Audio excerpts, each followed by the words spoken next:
வாழ்வு கடை தேற்றம் ஆகிவிடும் என்பதனால நாங்கள் தொண்டராக இருப்பதுதான் எங்களுக்கு பாதுகாப்பு.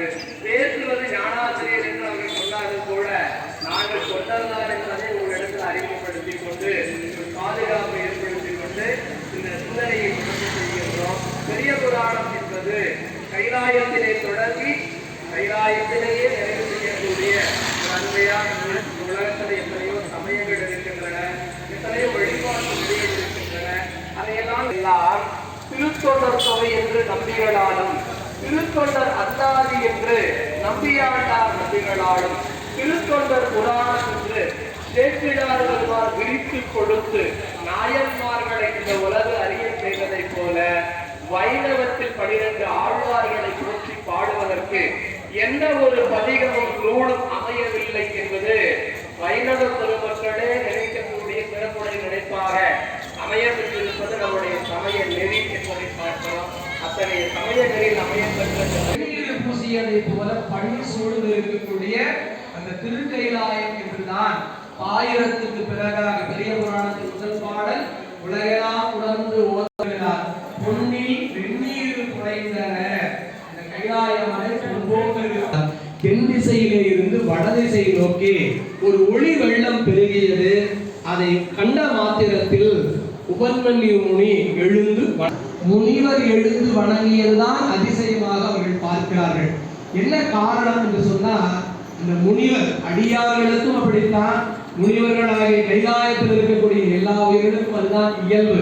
எனவே அவர்கள் கேட்கிறார்கள், சம்புவின் அடித்தாமரை எல்லார் எம்பிரான் இறஞ்சாய் ஈரியன் சிவபெருமானுடைய திருவடிகளை தவிர வேறு ஒன்றையும் வணங்காத உரைப்புடைய தாங்கள் இந்த பேரொழியை வழங்குவதற்கான காரணம் என்ன என்று அவர்கள் கேட்டபொழுது அவர் சொன்னார், அந்த ஒளி நாவலர்கோர் புகழ் வன்தொண்டன் இறைவன் அருளால் மீண்டு வந்து அணைகின்றார் என்று முதலாக பெரிய புராணத்தில் நம்பிகளை பற்றி அறிமுகமாக சொல்லப்படுவது நாவலு வன்தொண்டர் என்று சொன்னவர்.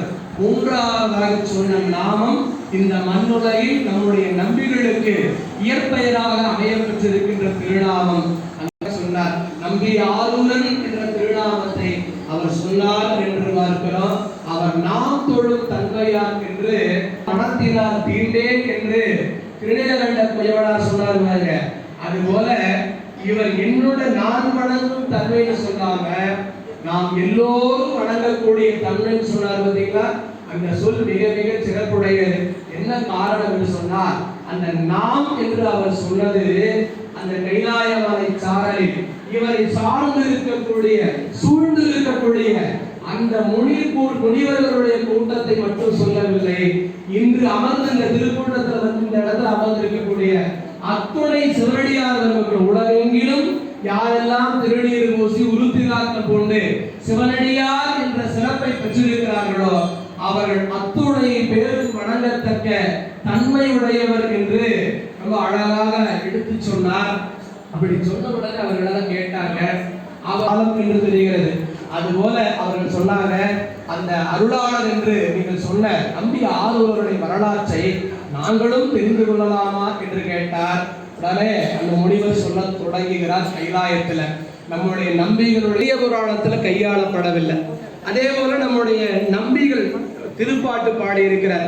இன்றைக்கு கிடைக்கப்பட்ட பதிகங்கள் 101 பதிகங்கள் கிடைக்கப்பட்டிருக்கிறது. சற்று காலத்துக்கு முன்பாக 100 பதிகம் அவர் பாடியது 100 பதிகம் நமக்கு கிடைக்க பெற்றிருந்தது. பின்னாளில் கல்வெட்டுக்கள் மூலமாக மீண்டும் கண்டெடுக்கப்பட்ட வகையில திருநாகை காரோணத்தினுடைய திருப்பதிகம் ஒன்று கூடுதலாக அமைய பெற்று 101 பதிகம் நமக்கு கிடைக்க பெற்றிருக்கிறது. அது என்ன மொய் வைக்கிற மாதிரி பாடி இருக்கிறார் 101 அப்படின்னா அது மொழியெல்லாம் வைக்கலைங்க. மெய்யா சொல்லணும்னா அவர் பாடிய திருப்பதிகங்கள் 38,000 பதிகங்கள் பாடியதாக திருமுறை என்ற புராணத்தின் வாயிலாக நமக்கு உமாபதி சிவம் அவர்கள் பதிவு செய்கிறார். நாவுக்கரசர் 4,900 பதிகம் பாடியதாக காட்டுகிறார். நம்பி ஆரூரர் 38,000 பதிகம் பாடியிருக்கிறார். நினைத்து பாருங்க, 38,000 பதிகம் எங்க? இன்று நமக்கு கிடைக்க பெற்றிருக்கக்கூடிய 101 பதிகம் எங்க? இந்த 101 பதிகத்தையே நீங்க முற்றோதல் செய்யணும்னா ஒரு நாளில் செய்வது கடினமாக இருக்கிறது. 2 நாளாக தொடக்கத்தில் எல்லா பகுதியிலும் 1 நாள் செய்து கொண்டிருந்தாங்க. எல்லாரும் அந்த வரலாற்றோடு சிந்திக்கக்கூடிய காரணத்தினால் 2 நாட்கள் சிந்திக்கக்கூடிய கால அளவு வைத்தால் கூட 101 பதிகத்தை விரிவாக பாடி சிந்திப்பதற்கு நமக்கு அறிவு போத மாட்டேங்குது. இன்னும் நினைத்து பாருங்க, 1000 பதிகம் கிடைக்க பெருமானார் நம்ம என்ன செய்ய முடியாது, முற்றோதல் என்பதையே செய்ய முடியாது. அவங்களுக்கு என்ன பதிகம் பிடிக்குமோ அந்த பதிக அளவுல பாடி மகிழ்ந்து கொண்டு நின்று விட வேண்டியதுதான். எனவே 101 பதிகம் கிடைக்கப்பட்டிருக்கிறது. அவர் பாடிய தலங்களாக சொல்லப்பட்டு இன்று நமக்கு கிடைக்க பெற்றிருப்பது 87 தலங்கள் மட்டுமே கிடைக்கப்பட்டிருக்கிறது. நீங்க வரலாற்றை எடுத்து பார்த்தீங்கன்னா, அவர் தமிழகத்தை கிழக்கும் மேற்கும் வடக்கும் தெற்குமாக அலசி ஆராய்ந்து தலங்களை கண்டுபிடி இருக்கிறார். ஏன் அத்துணை பதிகம் என்றால், அவர் சென்று பாடியது 1000 இருக்கலாம், இறைவனே அழைத்து நினைவூட்டு பாடியதனால் 10,000 இருக்கலாம் என்று பார்த்தால் 101 பதிகம் 87 தலங்கள் அவர் எடுத்துக்கொண்டு பாடியது நம்முடைய 17 பண்களில் பாடியிருக்கிறார்.